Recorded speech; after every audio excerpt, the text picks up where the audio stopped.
And then I would like to introduce our speaker today. This is Christian. Christian is loves to develop free software, and he also loves to tinker, I read, with different things. And one of these things he will talk about today is the web of things. And I think you also brought some examples what you can do with that, and I'm really looking forward to hearing more about that. Thank you, Christian. Yay! There are going to be a lot of prototypes. Hopefully all of them work. Some of them rely on the internet. Hey. It's Shenanigans with Web of Things. Web of Things, who has heard of Web of Things? One person? Okay. First I'll cover a little bit of what Web of Things is, and then I'm going to talk about some unusual use cases I've covered with IoT protocols, mostly than the Web of Things. First of all, whenever there's a new protocol or like a new standard, we gotta ask ourselves, hey, is this just another one to add to the list, or is it going to replace something? And I'm inside of a group who talks a lot about Web of Things, and one of our guidance people is Edgy. And when I said, hey, is this just another protocol or another standard to add to the list? He said, oh, please don't call it a protocol, because for him it's a paradigm. And I'm like, Edgy, I'm a developer. I cannot implement a paradigm. I need like a standard, something with a specification that I can like go down and implement endpoint by endpoint. But he said, yeah, you want to remove that misunderstanding because first and foremost, it's not another protocol to add to the list. While there is a protocol, it's actually much more about the idea that we get a machine-readable way of declaring what a thing can do. That can be anything from like your smart bulb, your fridge, whatever. We describe it in a JSON format that documents semantics of what is this in the real world, like what does it relate to, also with the properties, like is it a light, and if it is a light, is that color going to change its main light, or is it like a secondary light? Is it actually a color, because we're going to like sometimes, depending on the values you send, you might not be able to tell that it is a color. So what we have are three main things. There are properties inside of the JSON description, then actions and events. Properties are just anything that is read and write, like no fancy stuff, just read, is the light on? Yes? Okay. We can also write to it, so like make the light turn on. Actions would be something like invoking functions.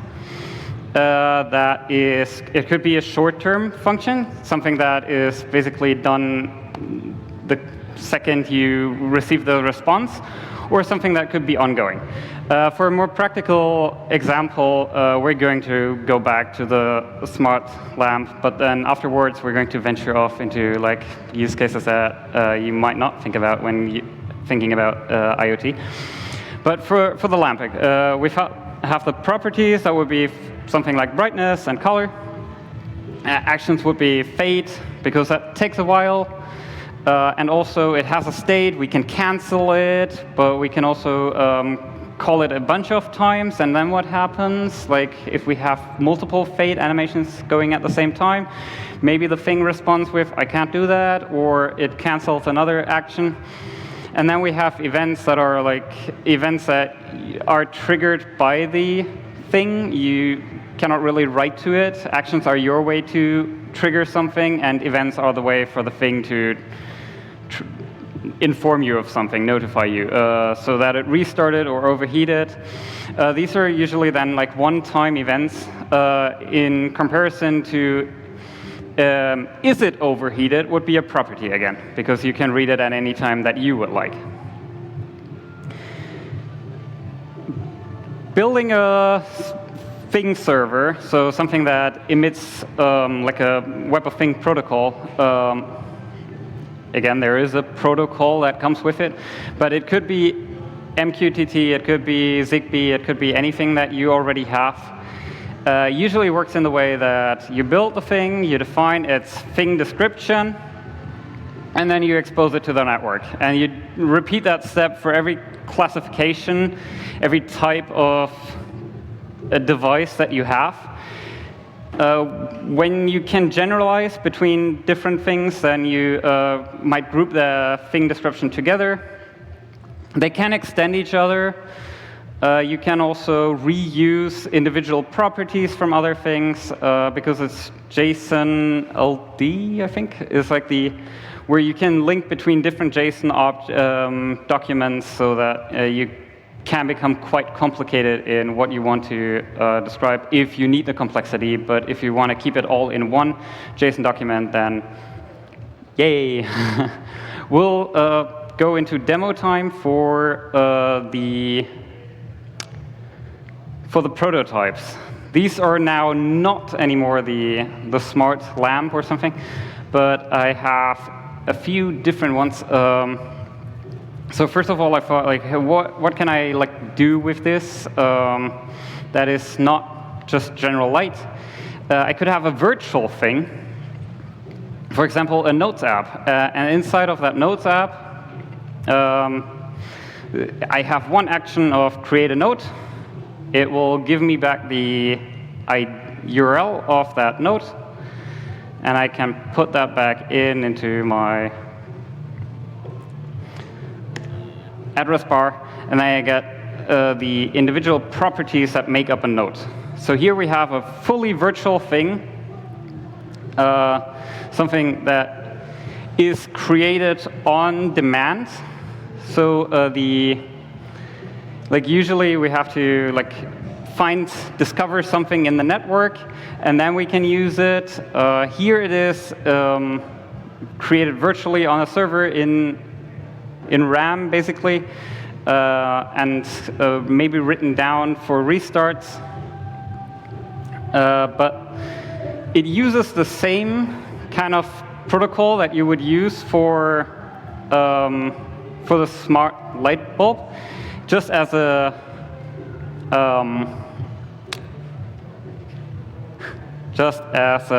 note-taking app. The benefit that we get through this is that it can be compatible with lots of consumers that already implement the Web of Things or existing software like the Home Assistant. If it supports string properties, then we can reuse this and put it in there. Can give it a title, Hello White 2025. And if you would have the same URL open, and we'll try that in a second with other things, you would see the updates as they get streamed in. In the background, I'm using WebSockets here for the connection, but it could be another protocol again. Something HTTP-based is the best for internet use cases. If you have something local, use a local protocol. Now that we've seen how to interact with this by setting a title, let's see what the JSON document looks like. So we first have a context of, yes, this is like a web of thing. This is the description you would use in any case, regardless which protocol you're implementing it with. Down in the properties and in the actions and the events, you then describe which protocols can I use to access this. So first of all, we also have security definitions. That could be a bearer token, or depending on your protocol, what is needed. Describes how to authenticate with the thing, to interact with it. Properties, here we see the title, and then we have the form, where it tells you, hey, under this URL, you can push content to, described by, yeah, you can read this property and you can write this property.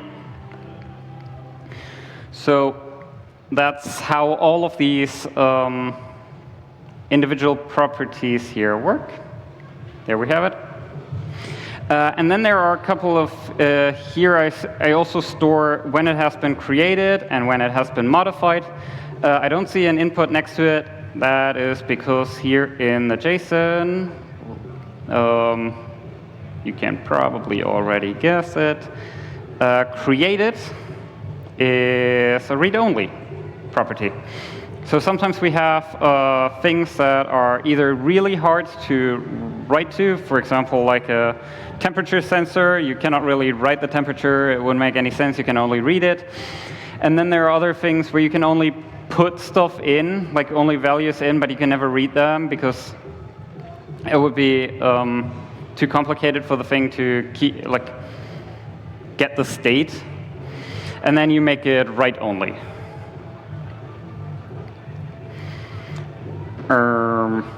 Next example. Ooh, that one might be something for later, because that I would like to try. Sudoku. This is a file generator, so I've started. First we had something with properties. Here is something with an action. I like whiteboards and like online whiteboards where you collaborate, and then wrote a generator for like a Sudoku generator, so you can play a Sudoku on the whiteboard. Here is again something with a web thing description where a thing responds. I just pick a difficulty, how many players, and what kind of symbols we want to use. Standard 1, 2, 3, 4, 5, 6, 7, 8, 10. Not 10. And then I invoke that function, and what I will receive is a download. So the thing responded with a response that my client knows, oh, this is a download, I'm a web browser, I'm going to present this as a download. If your consumer, Web of Things consumer, wants to do something different with that, like store it somewhere or just temporarily work with it, it could do that. Let's also have a look at that thing description.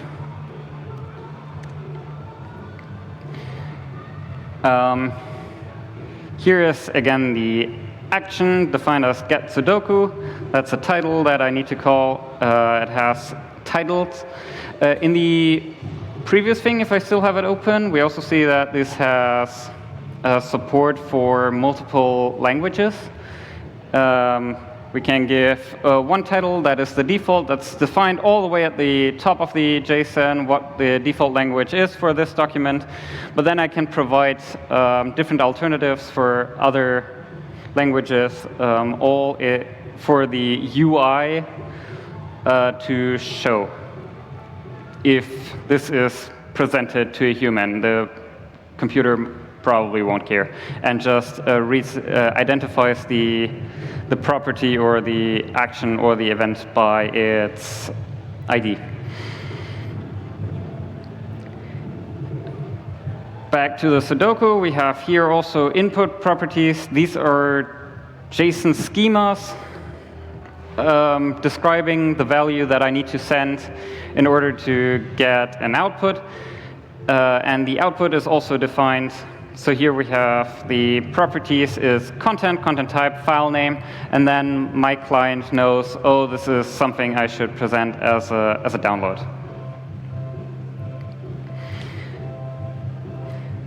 I built something Tamagotchi-like with that. So here we have an image, that's a property, usually used for something like a webcam. But here I have like a server that generates an image and will also update it when your pet gets bored or is hungry. And then you can have like here a couple of properties, but also the interactions. So for, I think it was bored, so we can try to entertain it. That is an error because the pet needs to be awake. I think that is with feeding. So we'll feed it a couple of times, and then I think we can entertain it. Perfect. Still hungry.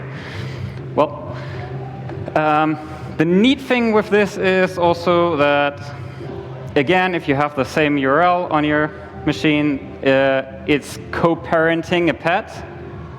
So like a Tamagotchi that is immediately connected to everybody who can access it over the web. Could be internet, could be local net, depending on where your server is available from. Okay, let's go into demo time. Hopefully this works like real demo time. If you can scan that QR code.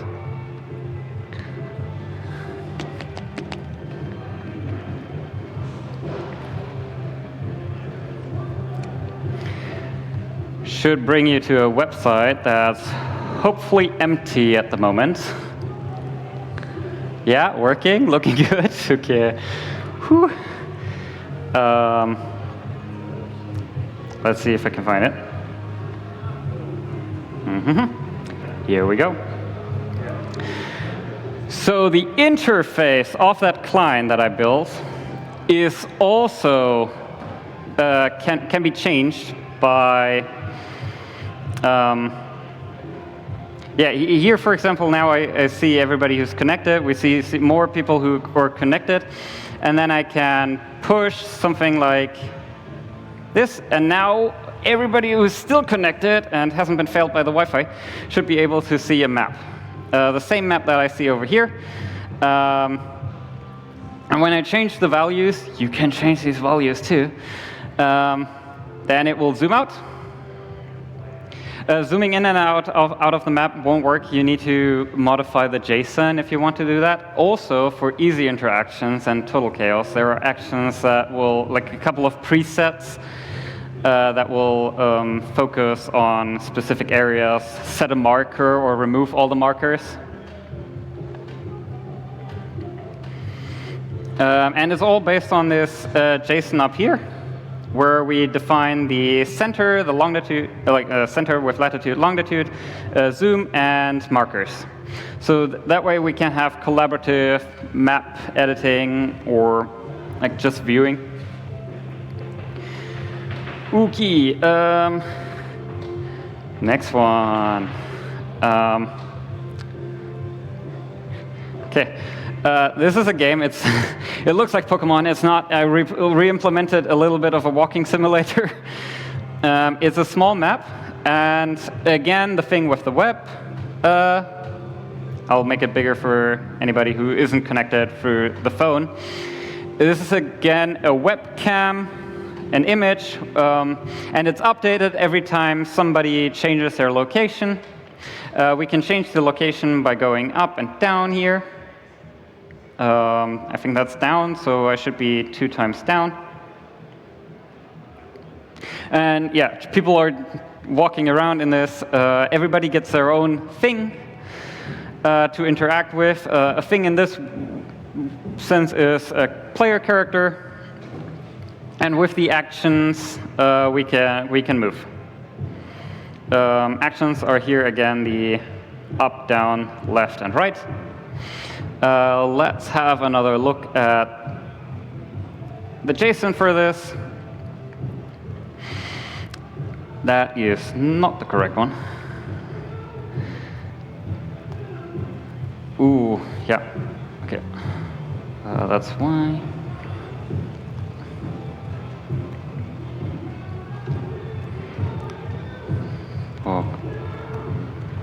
Worlds.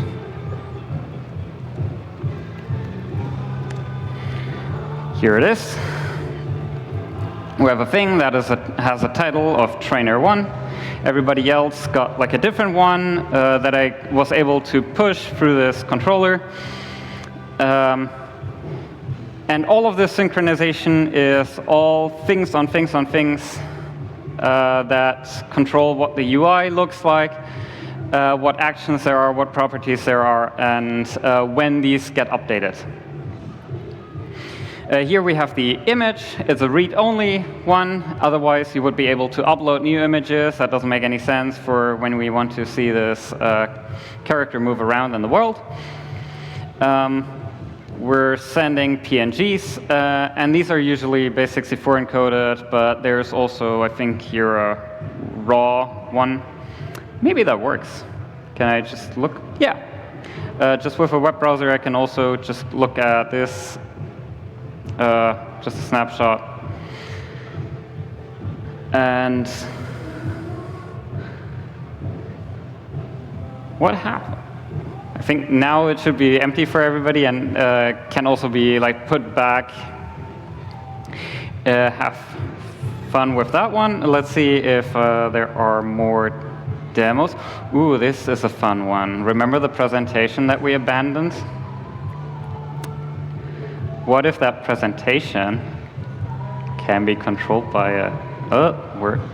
How does that work? I'm super confused. Web browser is also in full screen. Okay. Perfect. So this is also a thing so I can control the slideshow with the wrench. That's my client.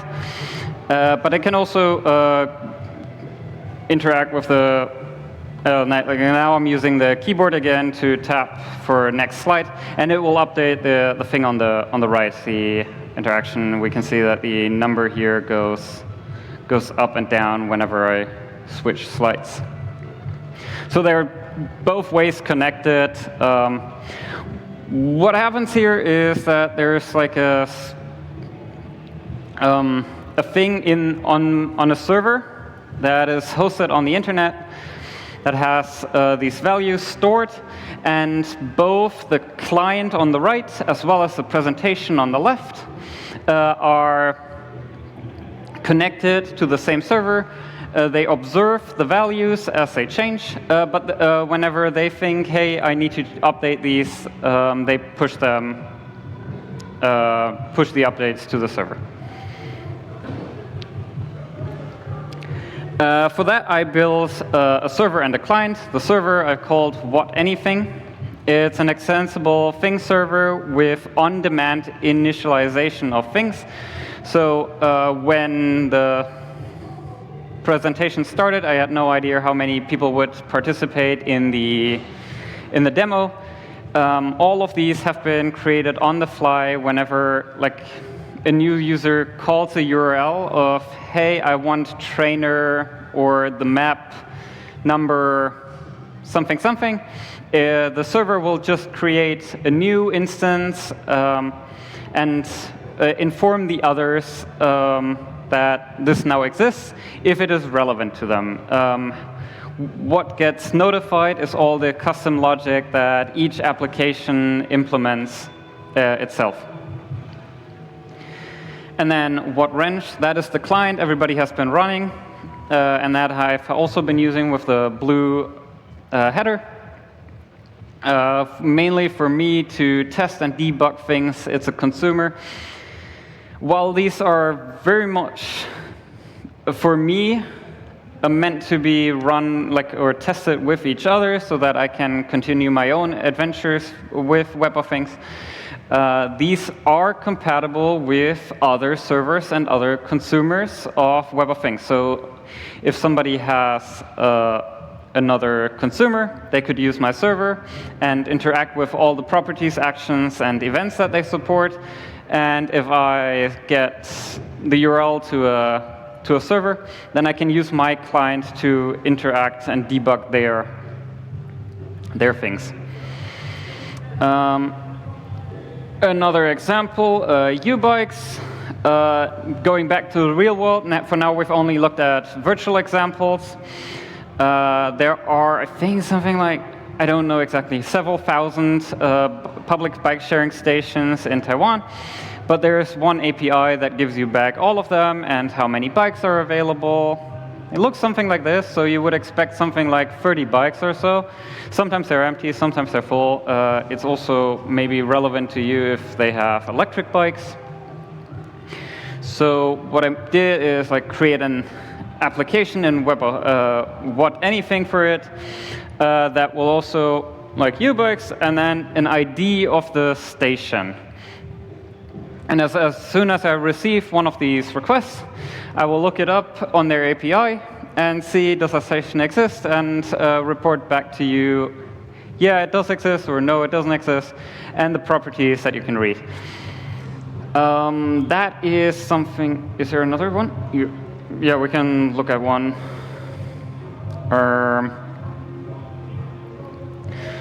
So here we have available bikes, 11. 9 of these are 2.0 bikes, and then 2 of them are also, and we get a location with that thing.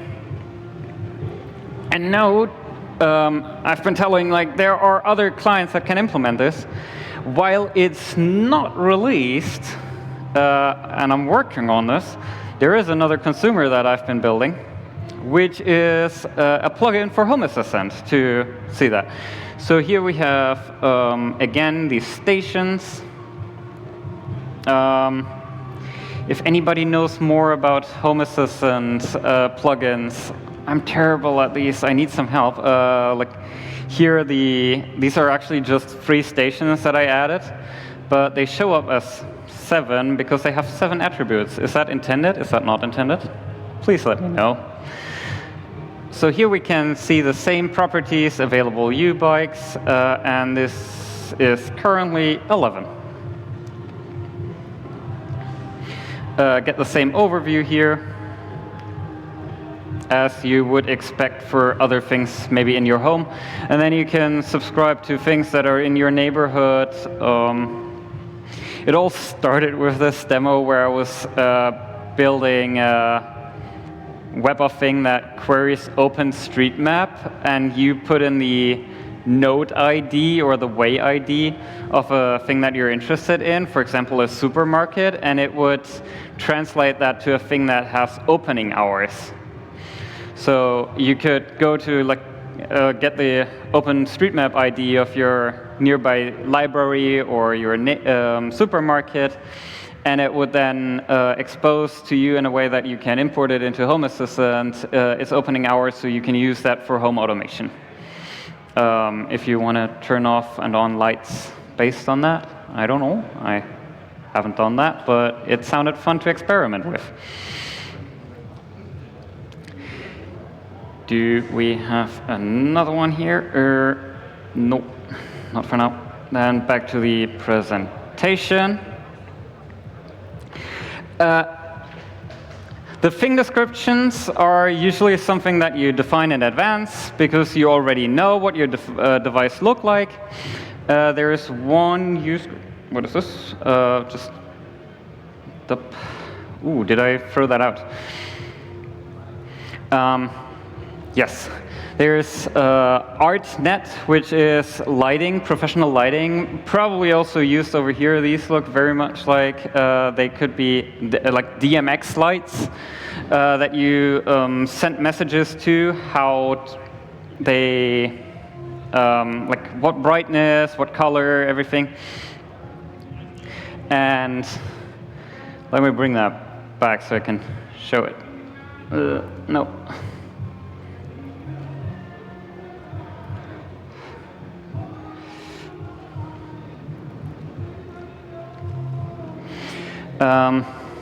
Yes, usually professional lighting equipment for events and clubs, usually called DMX, but if you want to send that over IP, it's called ArtNet. And they have universes, which we could create as a thing. And then you get, like, one universe has 512 values that could be 0 to 1, I think, and or like 0 to 255 because they're all bytes. But you have no idea what this relates to because the lights need to be individually configured on what channel are they listening. They have a certain width, so if they listen to, like, if they have a brightness, a red value, a blue value, and a green value, then they would occupy 4 channels. They do not really coordinate that. You cannot configure that from like your administration software, but it's configured in the lights. And what we can do is then create on the fly a thing description for a thing that starts in universe, or like that is in universe 1, starts on channel 19, and then has 10 channels. And it will generate that thing description for you. It's in the backend the same channels that you received in the one thing that has all of the channels. So if you pull one slider here out of the, for example, the one for channel number 19, it will also update that in the other thing for the entire universe. And if you know specifically what kind of device you have, then you can, for example, give it something like Universe 1 channel starts on channel 19, and we know it's an MHX30 LED beam in 10 channel mode. Sometimes they have different widths or different modes that they support. So I think this one has something where it supports either 10 channels or 13 channels. And based on all of that information and that it knows this specific model, it will create a thing description with named properties, like this is for the red channel, this is for the green channel, this is for an effect, this is the tilt, the spin. So a dynamic generator for thing descriptions.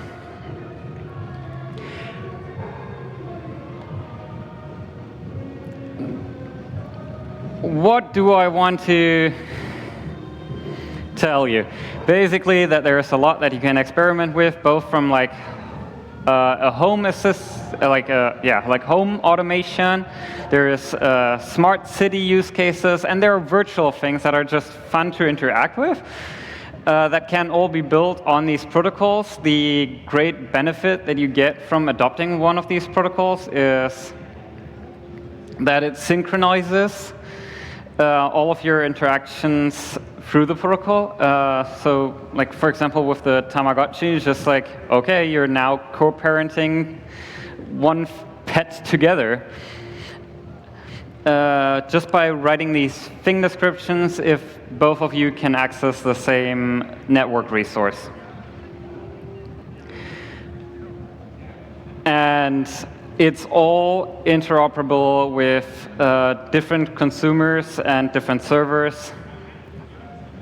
So that's why for the past 2 years, whenever I had a new application that I've been building, I usually try to expose a thing description so that it will be compatible with my client, so that I don't need to write a custom new UI interface for it, but can just use the UI generator that's already in WhatWrench.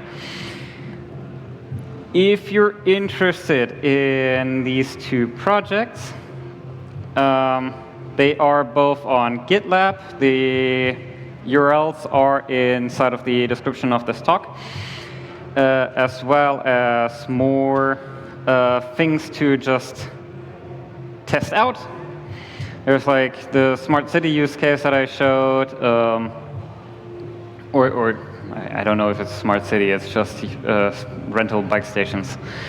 Debugging, where it's like showing you basic property types, so that if you're building your own consumer, you can start with like checking that you've implemented these correctly. I've got other games like a dice. You can, like, there's an action of throw the dice, and then it will give you back a number. Had something like a D&D character sheet, that was fun. And different generators for whiteboards. That's it for the presentation, thanks so much. If you have any questions, please let me know.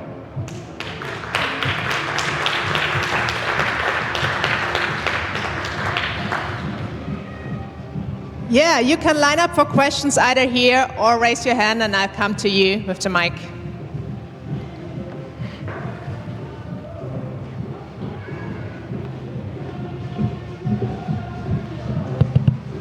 Yes. So a lot of this, one of the big benefits you mentioned is synchronization between multiple clients. That sounds like that's already achieved by a lot of IoT protocols. I'm mostly thinking of MQTT is what I'm comparing it to in my head.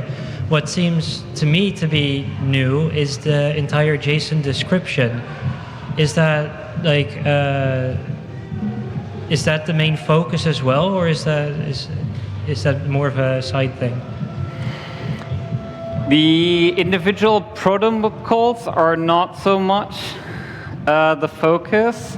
While there is a protocol that I've been using for these demos that's HTTP and or WebSocket based, even the WebSocket one is like a custom edition that somebody from the wider community contributed. With every property, every action, you can specify which protocol you can use to interact with it. So I think the main gain from Web of Things is the one JSON document that describes in a machine-readable way to your consumer, do I even have a chance of communicating with the thing? If it's MQTT and the client doesn't support that, then probably already out of luck. But as it's a form with like multiple entries, if your thing actually supports multiple protocols, then the consumer can go through them individually and check, hey, do I support that protocol? Do I support that sub-protocol? So the Web of Things is really the JSON document, and then how you communicate is defined in the JSON, but it's not necessarily a Web of Things protocol. No, the main Web of Things paradigm that Edu was talking about are the thing descriptions. Yes, okay. The JSON documents that describe how to interact with it and can I interact with it. Yes. Okay, thank you. Thanks.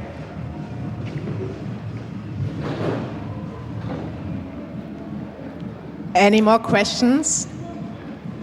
Thank you, by the way, for this really intriguing talk. So many cool things you can do.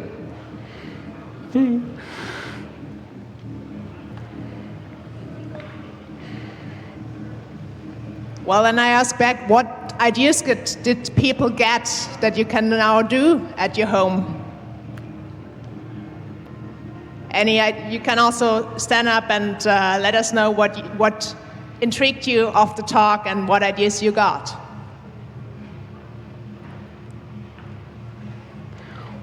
One of the use cases that I will try to bring to the tent over here, we're at the CCCAC, that's for Aachen, the town in Germany close to the border of the Netherlands, and Belgium, is it, I think, right at the free country border. There at the tent, I'll try to set up a receipt printer with an online service where you can like create images, upload your own images, and it will print that on the receipt printer that's available. But so far I haven't had time to set up that demo. Hopefully tomorrow it will be ready. So come by the tent if you want to see that and more interactions with Web of Things, that client. Yo. All right. If there are no questions left, then please one another applause for Christian, and thank you very much. Thank you.